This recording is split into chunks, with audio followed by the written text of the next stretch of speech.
جو F I R ہے وہ نامزد ایف آئی آر احسن شاہ کے بھائی پر ہو جاتی ہے ٹھیک. کہ احسن شاہ کا بھائی چھڑوانے آیا تھا اور اس کی فائرنگ سے احسن شاہ ہلاک ہوا. ٹھیک ہے. یہاں تقریباً سملر ہے معاملہ, وہ سگا بھائی تھا, یہ کزن ہے. تو یہاں پر ایک نامزد ایف آئی آر جو ہوئی ہے اس رحیم یار خان والے واقعے کی مسٹر گوگی کہ بٹ. تیفی بٹ جو ہے اس کو چھڑانے کے لیے جو ساتھی آئے تھے اس میں گوگی بٹ شامل تھا. ٹھیک. اب ایک وہ مقدمہ ہو گیا. اچھا اس مقدمے میں تو گوگی بٹ بیل پہ نہیں ہے, جی.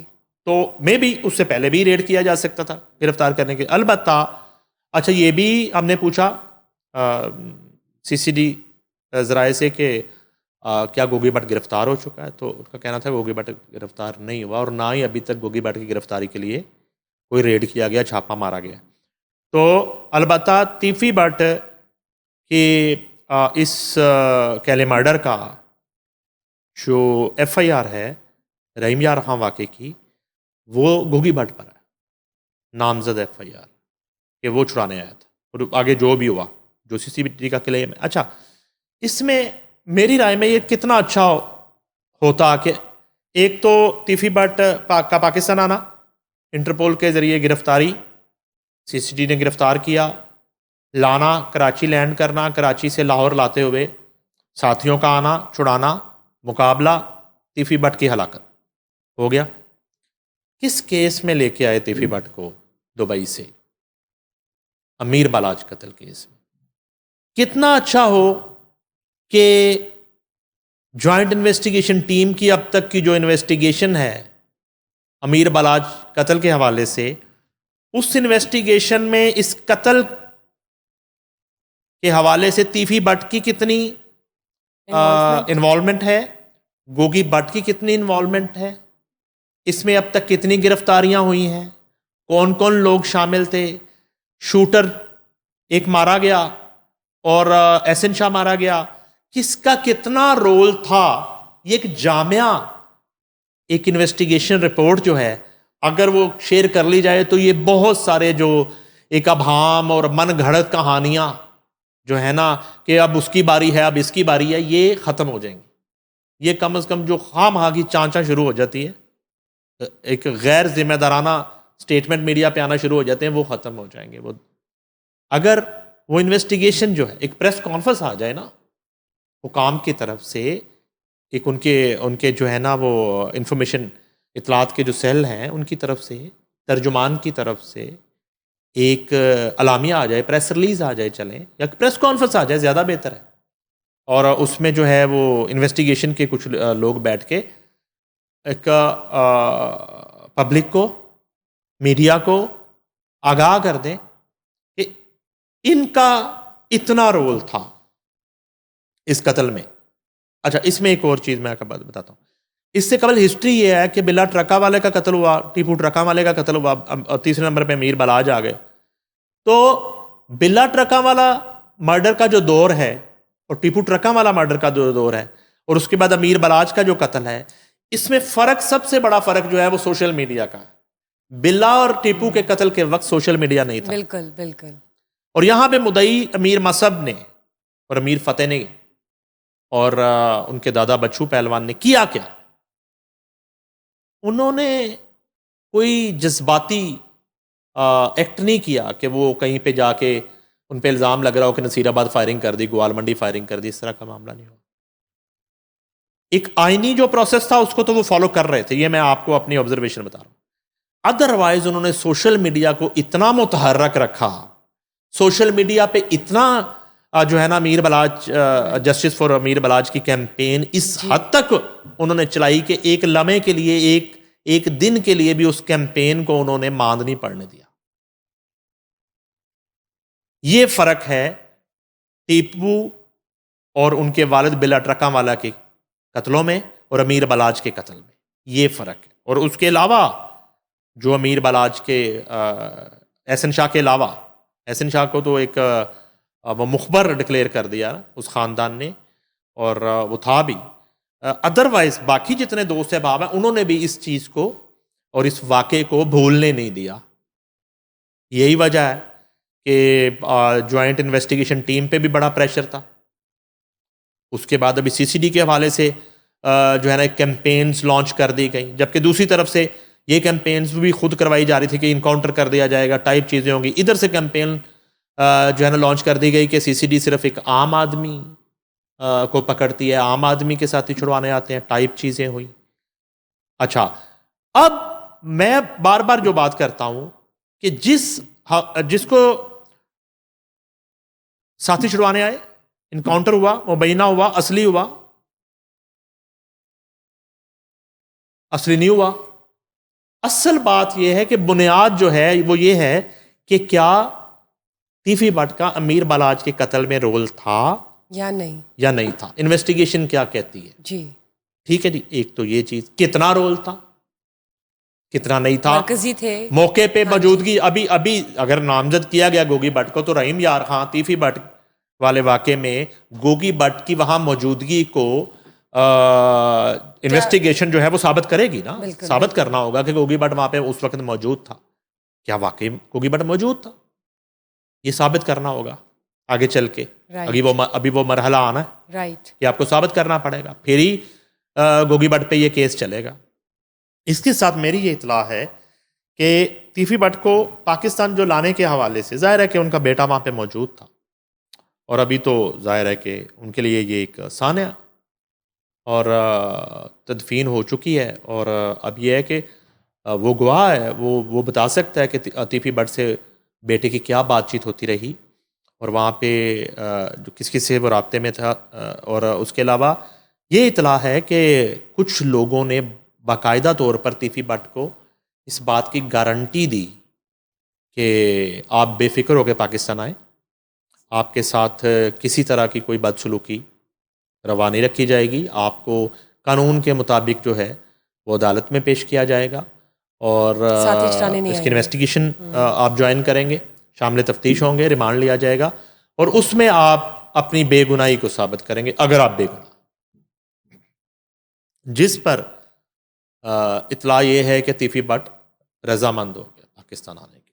اچھا، یہ ایک دوسرا پہلو ہے کہ یہ کو تیفی بٹ کی مرضی سے فیصلہ تو نہیں ہونا تھا نا. جب گرفتار ہو گیا انٹرپول کی مدد سے، CCD نے گرفتار کر لیا، تو یہ کو تیفی بٹ کی مرضی سے بھی یہ فیصلہ نہیں ہونا تھا کہ اس نے پاکستان آنا ہے کہ نہیں آنا. البتہ یہ ہے کہ اس کو تھوڑا لنگر آن کیا جا سکتا تھا چیزوں سے، کہ جیسے ایک مبینہ طور پہ اطلاع تھی کہ ان کا کل لین دین کے معاملات جو ہے نا کچھ لوگ سامنے آ گئے مبینہ طور پہ کہ ہمارا لین دین ہے کہ پہلے وہ کلیئر کیا جائے دبئی میں. تو اس طرح کے معاملات پھر کہا گیا جی قاضی کی عدالت میں پیش کیا گیا. قاضی نے ان سے پوچھا کہ ہاں جی تیفی بٹ آپ پاکستان جانا چاہتے، ان کی رضامندی پوچھے گی. میں ان چیزوں پہ بلیو نہیں کرتا. کبھی بھی عدالت کسی ملزم سے اس کی مرضی نہیں پوچھتی، عدالت نے قانون کے مطابق فیصلہ کرنا ہوتا. تو اگر یہ انٹرپول جو ہے اس کا جو قانون ہے، جو پالیسی ہے، وہ یہ ہے کہ اگر جن ملکوں کے ساتھ انٹرپول ٹریٹی ہے، تو اگر وہاں کا کوئی شخص گرفتار کر لیا جاتا ہے جو مطلوب ہوتا ہے، تو اس کو انٹرپول جو ہے وہ حوالگی کی مجاز ہے اس ملک کی اتھارٹی کو، پولیس کو اور حکومت کو. تو اس طرح کا ایک پروسیس ہوا. البتہ یہ ہے کہ گوگی بٹ کی ضمانت خارج ہو گئی ہے اور وہ نامزد ملزم ہے.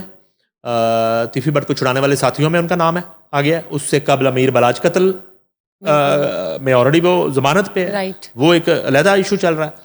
تو اس طرح کی صورتحال ہے، مگر ابھی تک گوگی بٹ کی گرفتاری جو ہے وہ نہیں ہوئی، یہ کنفرم ہے. لیکن ضمانت کینسل ہو گئی ہے. جی ضمانت کینسل ہو گئی. چلیے دیکھتے ہیں مزید تفصیلات کیا ہے، یا مسٹر گوگی بٹ کے حوالے سے جو بھی صورتحال بنے گی اور منظر عام پر آئے گی ہم شیئر کریں گے. سر، پاکستان کے وزیر اعظم مسٹر شہباز شریف نے امدادی سامان فلسطین کی جانب مزید بھیجا ہے، اس حوالے سے آپ بتائیے. جی بالکل، وزیر اعظم پاکستان کی ہدایت پر NDMA نے فلسطین کے لیے مزید امدادی سامان جو ہے وہ روانہ کیا ہے، اور یہ تقریباً 100 ٹن سامان پر مشتمل مجموعی طور پر 24ویں یہ کھیپ ہے. اس سے پہلے تقریباً 23 سائیکلز کھیپ جو ہیں وہ بھیجی جا چکی ہیں. اور اس میں یہ ہے کہ امدادی سامان بذریعہ خصوصی پرواز علامہ اقبال انٹرنیشنل ایئرپورٹ سے روانہ کیا گیا. روانہ کیے گئے امدادی سامان میں راشن بیگز ہیں، آٹا ہے، چاول ہیں، کوکنگ آئل ہے، چنے ہیں، تیار کھانا ہے اور ڈبہ بند فروٹ شامل ہیں. اب تک 24 امدادی کھیپوں کے ذریعے بھیجی گئی امداد کا مجموعی وزن جو ہے 2327 ٹن ہے. اور ایک تقریب منعقد کی گئی جس میں NDM میں اور وزارت خارجہ کے افسران سمیت حکومتی اور الخدمت فاؤنڈیشن کے نمائندگان بھی موجود تھے. حکومت پاکستان اور عوام اس مشکل وقت میں فلسطین کے عوام کے ساتھ کھڑے ہیں اور ان کی ضروریات کو پورا کرنے کی ہر ممکن کوشش کی جائے گی. یہ وزیر اعظم نے جو گفتگو کی اس تقریب کے دوران، ظاہر ہے کہ ایک غزہ جنگ بندی کے باوجود وہاں پہ خوراک کی، ادویات کی، ضروریات زندگی کی اشیاء کی وہ ایک قلت ہے، جس میں پاکستان جو ہے وہ بڑھ چڑھ کر، اور حکومت پاکستان، الخدمت فاؤنڈیشن اور اس طرح کی دیگر تنظیمیں جو ہیں وہ غزہ کے متاثرین کے لیے ایک امداد بھیجنے کا جو سلسلہ ہے یہ اس طرح سے دکھایا نہیں جا رہا تھا. یہ تقریباً 24ویں کھیپ بتائی جا رہی ہے جو حکومت پاکستان کے جو ہے نا ایک معاونت سے یہ بھیجی گئی ہے. اور امید کی جا رہی ہے کیونکہ حماس نے ایک وہ کنڈیشنز جو تھی سیز فائر کی وہ مان لی. پھر یہ بھی اطلاعات ہیں کہ اسرائیل نے جو ہے وہ فلسطین جتنے فلسطینی یرغمالی ہیں اور قیدی ہیں ان کو رہا کرنا شروع کر دیا. زبردست. ان کی واپسی کا سلسلہ شروع ہو گیا. دوسری طرف حماس کی طرف سے یرغمالیوں اور ڈیڈ باڈیز کی حوالگی کا سلسلہ شروع ہو گیا. تو وہ ایک جو معاہدہ ہے اس پر عملی طور پر پریکٹیکلی جو ہے وہ عمل درآمد شروع کر دیا گیا ہے بغیر کسی رکاوٹ کے. اور اس کی نگرانی ظاہری بات ہے کہ ڈونلڈ ٹرمپ بھی کر رہے ہیں اور دوسرے جو گارنٹر ہیں ممالک وہ بھی کر رہے ہیں، پاکستان اس میں شامل ہے. تو امید کی جا رہی ہے کہ بہت جلد جو ہے غزہ ریہیبلیٹیشن کا جو پروسیس ہے وہ شروع ہو جائے گا اور دوبارہ ایک مرتبہ زندگی ان علاقوں میں لوٹے گی اور لوگ جو ہے نا ان میں ایک پرامن طریقے سے زندگی گزارنا شروع کریں گے. ایک بہت لمبا ایک سانحہ اور ایک بہت خوفناک اور ہولناک دور سے جو ہے وہ گزرے غزہ کے مکین اور فلسطین کے مکین. ریہیبلیٹیشن میں ٹائم لگے گا لیکن ہم دعا گو ہیں کہ امن و امان کی صورت جلد از جلد وہاں پر پھیلے اور ہیل ہو جائے وہ بہت جلدی. آمین. سر بات کرتے ہیں KP کے وزیر اعلیٰ مسٹر سہیل افریدی کی، کیونکہ انہوں نے حلف اٹھا لیا finally. So now he is KP کے وزیر اعلیٰ. کیا کہنا چاہیں گے اس حوالے سے؟ اس کے حوالے سے یہ ہے کہ ظاہر ہے ایک فیصلہ کیا عمران خان نے جی بالکل KPK میں وزیر اعلیٰ کی تبدیلی کا.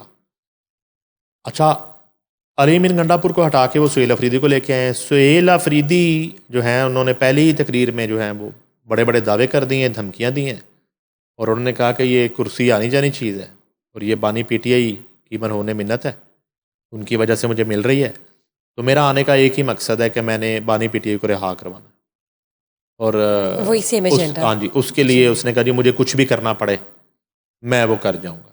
تو وہ جو ہے نا اور ان کی وہاں پہ ووٹنگ ہوئی جس میں وہ ظاہر ہے کہ اکثریت ہے میرٹ پر وزیر اعلیٰ منتخب ہو گئے. اب ہاں یہ ضرور ہے کہ ان کے مخالفین یہ کہنے یہ غیر آئینی پروسیس ہے اور غیر آئینی طریقے سے وہ وزیر اعلیٰ بنا. لیکن سہیل افریدی جو ہے نا وہ ان کی باڈی لینگویج بڑی اگریسو تھی. اچھا، علی امین گنڈا پور بھی وہاں پہ موجود تھے اس موقع پہ اس اجلاس میں اور وہ بھی پھر رہے تھے، لوگوں سے مل رہے تھے اور ایک افسردگی اور ایک مایوسی اور ایک دکھ جو ہے وہ ان کے چہرے پہ یہاں تھا علی امین گنڈا پور پہ، اور اس طرح کا اگریشن ان کے اندر نظر نہیں آ رہا تھا. لیکن سہیل افریدی نے یہ کہا جی کہ میں اب رہا کروا کے دکھاؤں. اس نے یہ نعرہ لگایا. چلے دیکھتے ہیں. اور کوئی KPK کی کوئی جو ہے نا وہ تعمیر و ترقی کی وہاں پہ بات نہیں ہوئی، کوئی جو ہے نا گورننس کے حوالے سے بات نہیں ہوئی، کوئی KPK کے جو مکین ہیں صوبے کے ان کی بہتری کے لیے کوئی ایجنڈا نہیں تھا. 1 پوائنٹ ایجنڈا سہیل افریدی لے کے آئے ہیں کہ انہوں نے عمران خان کو رہا کروانا. اب اس کے لیے ظاہر ہے کہ وہ ایجیٹیشن کی بات کرتے ہیں، تحریک چلانے کی بات. اب وہ تحریک کس طرح کی ہوگی؟ وہ 9 مئی جیسی ہوگی یا وہ کوئی پرامن تحریک ہوگی یا کوئی مذاکرات کا راستہ اپنایا جائے گا، بات چیت کرنے کا راستہ اپنایا جائے گا؟ البتہ یہ ہے کہ رجیم چینج ہوا کے پی کے میں، اور ڈپینڈ اب یہ کرتا ہے کہ علی مین گنڈا پور کس حد تک ایکٹیو رہتے ہیں پارٹی کے اندر، کس حد تک وہ کوشش کرتے ہیں پارٹی کی بہتری کے لیے، اور ایک جو دوسری ان کی خواہش ہے کہ وہ شاید عدالتوں میں ثابت شدہ کیسز کے باوجود عمران خان کو رہا کروا لیں گے، یہ ان کی ایک خواہش ہے۔ البتہ یہ ہے کہ سہیل افریدی کو پارٹی کے اندر اب کس کس کی حمایت حاصل ہے یہ آنے والا وقت بتائے گا۔ اگر وہ بشرا خان کیمپ سے ہیں تو کیا علیمہ خان کیمپ جو ہے وہ ان کا ساتھ دے گا؟ علی مین گنڈا پور کی صورتحال انہیں ریپلیس کیا ہے، وہ تو ایک فطری عمل ہے کہ وہ اس طرح سے ان کے ساتھ ایکٹیو دکھائی نہیں دیں گے۔ بیرسٹر گوہر جو ہے اس کی ان کی کتنی سپورٹ رہے گی سہیل افریدی کو، سلمان اکرم راجہ کی کتنی سپورٹ رہے گی، کے پی کے کی لیڈرشپ ہے ان کی کتنی سپورٹ رہے گی۔ اب ذمہ داری تو بہت بھاری، کیونکہ ایک واحد صوبہ ہے جہاں پر پی ٹی اے کی حکومت ابھی تک قائم ہے۔ بالکل بالکل۔ اور کیا کسی سٹیج پہ کچھ اس طرح کا ڈیسیژن لیا جا سکتا ہے جیسے پہلے فیصلے کیے انہوں نے قومی اسمبلی سے، پنجاب اسمبلی سے، دیگر ایوانوں سے ریزائن کیے، اس طرح کی کیمپین لانچ کی جاتی ہے؟ اب وہ جو ایک اگریسو کیمپین کرنے کی بات کرتے ہیں وہ کتنی جلدی وہ اگریسو کیمپین لانچ ہوتی ہے اب ڈپینڈ کرتا ہے، لیکن دعوے انہوں نے بہت بڑے بڑے کیے۔ سہیل افریدی نے کہا کہ بس میں آ گیا، میرے آنے کا مقصد ہی ایک ہی ہے، عمران خان انہوں نے کہا میں رہا کروانا ہے، اور وہ اسی طرح کی بات کر رہے ہیں کہ جیسے پتہ نہیں کو اگلے ہفتے 10 دن میں وہ رہا کروا کے اور وہ لے کے گاڑی میں پھر رہے ہوں گے کے پی کے کی سڑکوں میں کہ یہ دیکھیں یہ ہے میرا کپتان۔ اور سر کوئی پروڈکٹیو بات نہیں ہوئی، کوئی بھی ایسی بات نہیں، ان کا صرف ایک ہی انفارمل ایجنڈا ہے، وی وڈ رادر سے دیٹ، کہ عمران خان کی رہائی، جو کہ پہلے بھی تھا اور اب بھی ہے۔ چلیے دیکھتے ہیں ان کے آنے سے کس طرح کے حالات ہوتے ہیں اور کوئی ڈیولپمنٹ آتی ہے کے پی کے میں یا نہیں۔ اینی ویز سر، پاکستان کے کلاسیکل میوزک فیسٹیول کی بات کرتے ہیں جو کہ 1920 اکتوبر کو ہونے جا رہا ہے یاد سلامت کے نام سے، اس حوالے سے بتائیے کیا اپڈیٹس ہیں اور یہ کس طرح کا ایک شاندار فیسٹیول ہونے جا رہا ہے؟ یہ بالکل جو ہے نا پاکستان کی موسیقی کی اگر جو ہسٹری ہے اس کی بات کریں تو یہ ایک بہت بڑا فیسٹیول بن چکا ہے یاد سلامت فیسٹیول جو ہے، اور شام 84 میوزک سرکل جو ہے اس فیسٹیول کو وہ آرگنائز کرتا ہے ہمیشہ کی طرح، ہر سال کی طرح، اور اس مرتبہ جو ہے وہ 19 اور 20 اکتوبر کو الحمرہ ہال 2 میں یہ ہونے جا رہا ہے، جس میں اس دفعہ دوسرے صوبوں سے بھی کلاسیکل آرٹسٹ جو ہیں اور نیم کلاسیکل آرٹسٹ وہ آ رہے ہیں، وہ پرفارم کر رہے ہیں، اور یہ جو ہے میں سمجھتا ہوں کہ کلاسیکی موسیقی کی اس سے بڑی خدمت جو ہے وہ ہو نہیں سکتی جو شام 84 میوزک سرکل جو ہے وہ کر رہا ہے، جس کے چیئرمین جو ہے استاد شفقت علی خان۔ یہ دیکھیے کہ اس گھرانے کی اگر آپ تاریخ کی بات کریں تو 500 سالہ تاریخ ہے اس گھرانے کی اپنی۔ اگر آپ کلاسیکی موسیقی کی بات کریں تو جب سے دنیا مارد وجود میں آئی ہے تو یہ سر اور یہ راگ اور یہ راگنیاں یہ فضاؤں میں تب سے ہیں، اور پھر یہ موسیقی جو ہے ایک خیال گائکی سے اور پھر راگوں کی شکل میں یہ آئی، اسے کمپائل کیا گیا، اور راگوں کا جنم ہوتا رہا گریجولی، اور پھر ایک وقت ایسا آیا کہ بہت عروج پایا کلاسیکی موسیقی نے، مگر اس کے بعد پھر ایک وقت ایسا آیا کہ کلاسیکی موسیقی جو ہے وہ ایک نان کمرشل صنف بنتی چلی گئی موسیقی کی، اور زوال پذیر رہی۔ اچھا، اب یہ بڑا اہم پہلو ہے کہ زوال کے ادوار میں یہ وہ غیرت مند گھرانے اور فنکار ہیں کہ جنہوں نے، آپ دوسرے لفظوں میں کہہ لیں گے، پیٹ پہ پتھر باندھ کے بھی اس فن کو جو ہے وہ چھوڑا نہیں، اور اپنا روٹ جو ہے وہ چینج نہیں کیا، کچے سے پکے اور پکے سے کچے پہ نہیں چلے گئے، وہ ایک اپنا صراط مستقیم پر چلنے والی جو مثال ہے وہ انہوں نے چھوڑا نہیں، اس کو اس کی خدمت کرنا، اس کی آبیاری کرنا، اس کو زندہ رکھنے میں ان کا بڑا بہت بڑا رول ہے شام چراسی یقیناً گھرانے کے ان تمام لوگوں کا، جن میں جی استاد سلامت علی خان، نزاکت علی خان، جن کے نام سے ابھی اسی یاد سلامت میں ایک بہت بڑا ایوارڈ بھی دیا جا رہا ہے. اس کے بعد استاد شفقت علی خان، استاد شرافت علی خان، استاد لطافت علی خان. تو اس کے بعد ان کی جو نیو جنریشن ہے، شجاعت علی خان، فیضان علی خان، نادر علی خان. تو یہ ایک پریکٹیکلی، باقی بھی پٹیالہ گھرانہ ہے، گوالیار ہے، وہ گائکی کی خدمت وہ بھی کر رہے ہیں، مگر جس انداز میں انہوں نے ایک بیڑا اٹھایا لیگسی اس لیگسی کو اور اس موسیقی کو زندہ رکھنے کے لیے. تو اب یہ صورتحال ہے کہ فیسٹیول سے کئی ہفتے پہلے ہی بکنگ کلوز ہو جاتی ہے، اور لوگوں کی جو آمد ہے اور وہاں پہ جو ہے نا ہال پہلے ہی پیک ہوتا ہے. اور اس مرتبہ جو ہے وہ RNTV جو ہے باقاعدہ اس فیسٹیول کا میڈیا پارٹنر ہے، زبردست، اور اس کو لائیو ٹیلی کاسٹ بھی کر رہا ہے، ریکارڈ بھی کر رہا ہے. اور تقریباً 2 دن میں 30 سے 35 فنکار جو ہیں وہ پرفارم کر رہے ہیں، جس میں کلاسک ڈانس بھی ہے، جس میں انسٹرومنٹل پرفارمنس بھی ہے، جس میں کافی بھی ہے، جس میں کلاسیکل راگ پرفارمنس بھی ہے، پیور کلاسیکل بھی ہے. تو یہ اس طرح کا جو ہے ایک فیسٹیول ہے، اور لوگوں کو سال بھر اب اس فیسٹیول کا انتظار رہتا ہے. اور کسی حد تک آرٹس کونسل کی سپورٹ اس میں شامل ہے، مگر میں پوڈ کاسٹ میں یہ بات ضرور کرنا چاہوں گا کہ حکومت کو میں سمجھتا ہوں کہ یہ اتنا بڑا سچ ہے جس کو پھیلا رہا ہے شام چراسی میوزک سرکل، حکومت کو اس کو جو ہے نا وہ پوری سرپرستی کرنی چاہیے، فلی سرپرستی حکومت کی ہونی چاہیے. اور یہ فیسٹیول جو ہے نا صرف لاہور نہیں، یہ فیسٹیول اسلام آباد، کراچی، KPK، بلوچستان اور اس کے بعد دنیا کے دیگر ممالک میں جو ہے اس کو ایک ملکی ثقافت کا ڈیلیگیشن کی صورت میں حکومتی سرپرستی میں اس کو بھجوانا چاہیے.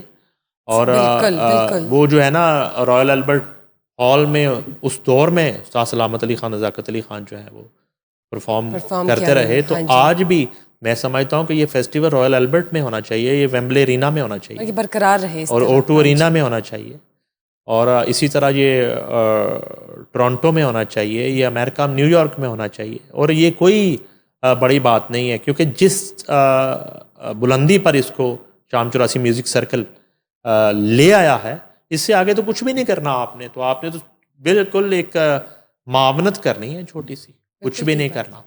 تو بہرحال یہ بڑی خوشائند بات ہے کہ اس طرح کی فیسٹیوٹی نا، اس طرح کی فیسٹیوٹی ایک جو ہے نا وہ ہونی چاہیے. لوگوں کو ایک معیاری اور سستی تفریح جو ہے وہ ملنی چاہیے، نہ کہ جو ہے نا ایک جو بہت بڑا بونچال تھا وہ ٹک ٹاک کا، اوریانی کا، فحاشی کا، جوا ایپس کا، اور ایک نشے کا ایک جو نئی نسل کے اندر رجحان ہے. یہ وہ فیسٹیولز ہیں، یہ وہ ایکٹیویٹی ہے جس سے نئی نسل کو ان تمام تر برائیوں سے بچایا جا سکے. بالکل ٹھیک بات کی، اور پاکستان کی ترقی کے لیے اور اس کی سافٹ امیج کے لیے بہت ایک خوشائند بات ہے. بہت بہت شکریہ sir for being part of the show. مزید تفصیلات ناظرین کے ساتھ ہم شیئر کریں گے. Stay tune till we get back in the next session. Bye bye.